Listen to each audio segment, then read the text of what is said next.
Well,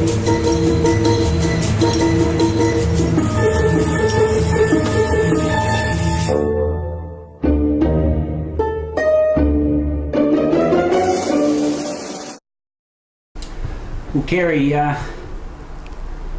been to your website and I'm a seller.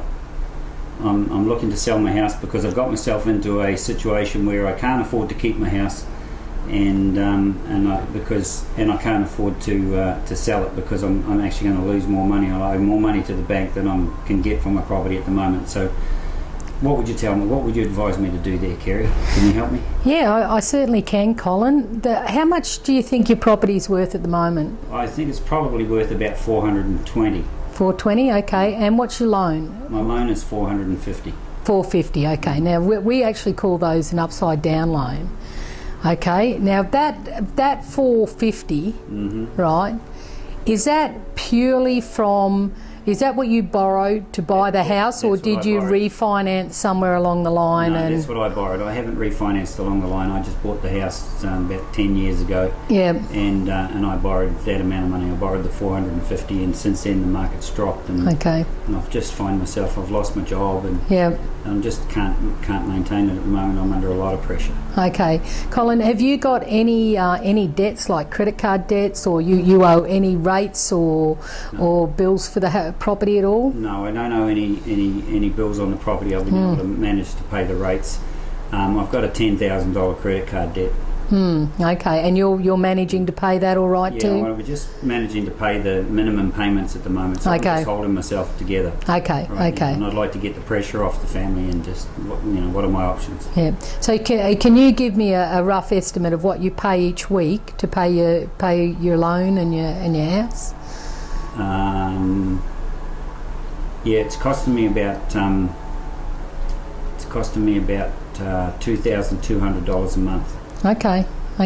So if you move from that property and you go and rent somewhere, do you know where you could rent somewhere that's going to be far cheaper than what you're paying for the house at the moment? Yes, definitely. Definitely. So you think you could rent something for $300 a week, or do whatever I had to do to. Okay. I'm prepared to do whatever I have to do. I realise that I'm going to have to downsize my lifestyle. Okay. So you're paying like $550 a week for that property, plus you've got your rates and your insurance and everything like that. So you probably paying about $620 a week for the property. And if you could go and find something that was $300 a week or $350, that would really relieve the pressure. And plus, if you're renting, you're not up for the rates and things like that as well. That's right. Okay, well I can certainly help you there, Colin. If I came to you and I said, look, I'm just going to pay cash for your property, I would have to sell your property in the same market that you're trying to sell it. Right. Now, I can't possibly do that because you're saying the property is worth $420 and you need $450 for it. Right? Yeah. So the only thing that I could do is come in and say, look, I'll pay you $450 for that property, but you need to give me time to get the money to you. Now, in a property that the loan is worth more than the property, it's an upside down loan. When we pass that on to one of our buyers, the buyer is not going to be able to refinance that property in the current market, and simply because the valuer will come out, they'll value the property for $420 if you're lucky, maybe $400. Okay, and then the bank will say, well, we'll lend $400 to that buyer, and that means that the buyer's got to come up with the deposit, the stamp duty, and the extra $50,000 that's short on the property. Right. So it's impossible in this market for you to sell the property and for the buyer to buy the property. Right.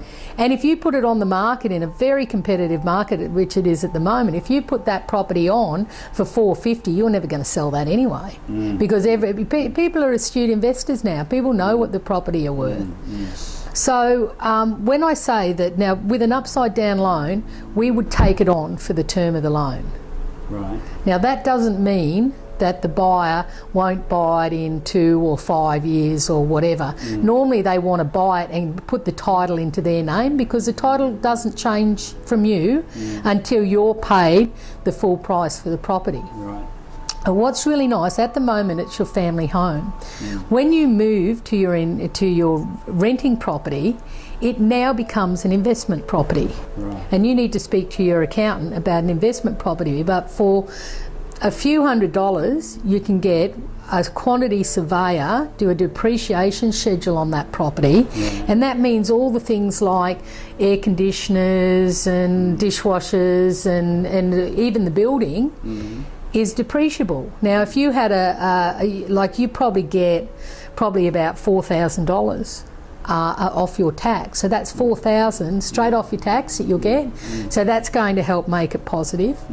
Now, also when the buyer comes into the property, we ask the buyer to pay your rates, your insurance, and the water, and also the maintenance. So it means that you don't pay any of those bills. Right. The buyer pays all the bills. Right. So you walk away from the property, the buyer pays us the money for the loan, pays me the money for the loan, which goes into my bank account, and from my bank account automatically it pays your loan. Now, we advise your bank that we're paying the loan now. Yes. They couldn't care less who's paying the loan, as long as someone is, right? Don't care where the money comes from, exactly.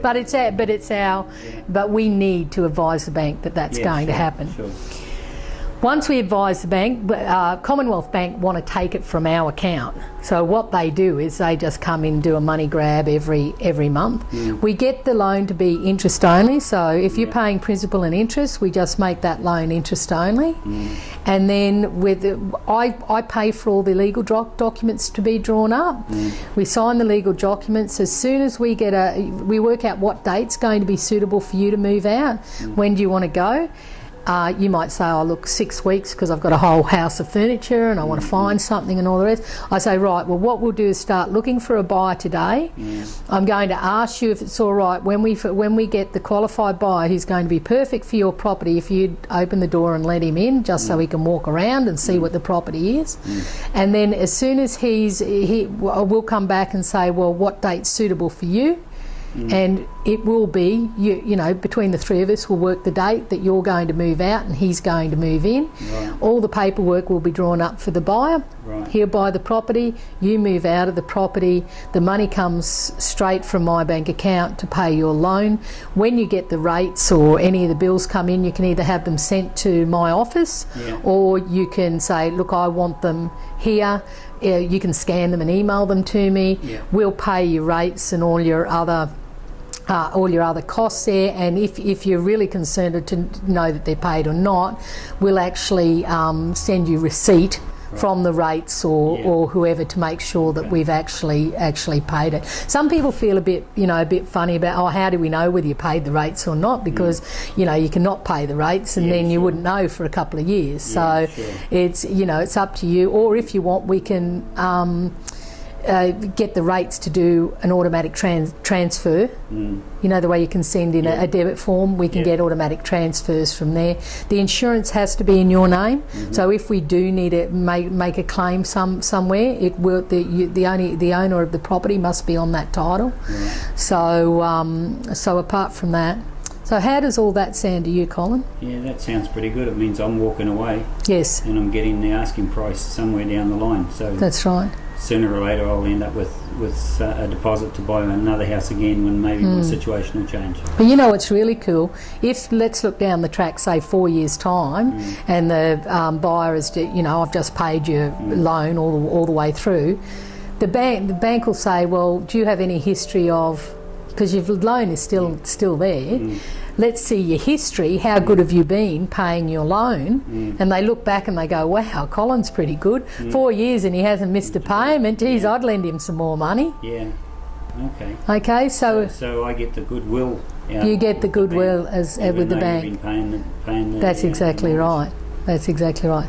So we can take that on. We can run everything. Now the alternative to that, if you say, well, I'm not really comfortable with us doing the money and all the stuff, it's not everybody's cup of tea.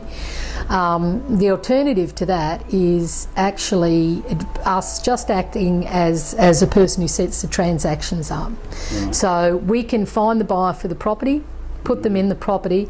We have a specialist real estate agent who charge 5% plus GST They handle the rent to buy person. They even pay the rates and all the bills and that straight from there. So they're a Brisbane real estate company that will do rent to buy anywhere in Australia, and they actually make sure that the tenants are paying the money, that everything's fine. They even do property inspections, okay, even remotely. So they're in Brisbane. So if you had a property in Townsville, they would ring one of their sister companies up in Townsville and get the inspection to be done, 6 months or whatever you want that. So that service costs $10,000. And what normally happens when the buyer if it comes in to the property, we ask them for money to make sure that they're really going to go ahead with the property, because we don't want a buyer who's coming in who just wants to rent it. So he comes in and we will say to them, it's $10,000 up front. So that money will come off the asking price of the property. Okay, so it means one settlement, you will be up for that 10,000.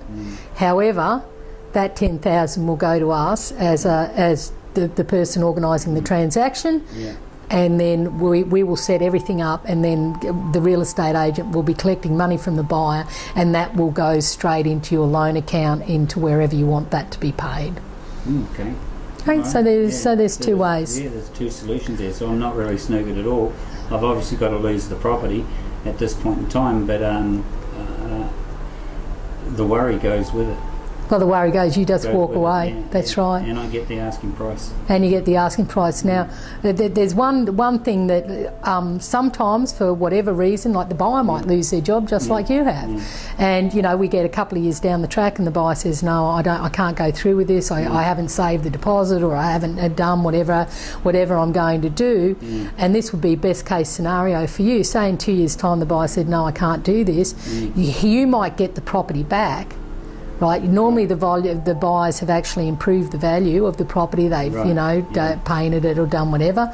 You might get the property back, but you might find that the capital growth in the market has gone up to there. And I'll ring you up and say, "Colin, look, I think your property might be worth $460. What do you want to do? Do you just want to put it on the market and flick it?" Okay, that gives us another option. That gives you another option, and then all of a sudden, all your loans paid out. It's happened in a couple of years, and you still look like the good guy because you paid the loan. Right. And then still got the thing. Yeah, but how cool? What if it went up to 480?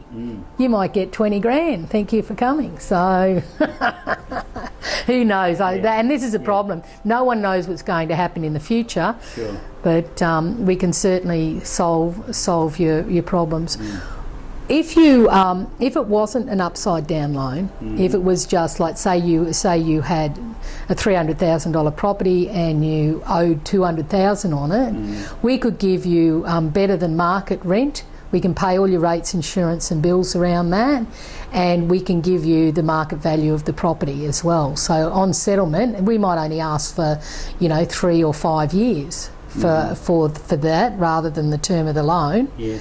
Right, we're only asking for time because it gives the market time to move. Now, if you could sell that property in this market for your $300,000, that's what you do, wouldn't you? Right now, but you can't. No. So if you're not going to sell, if you can't sell your property, what's Plan B? Plan B is how can you hold on to it?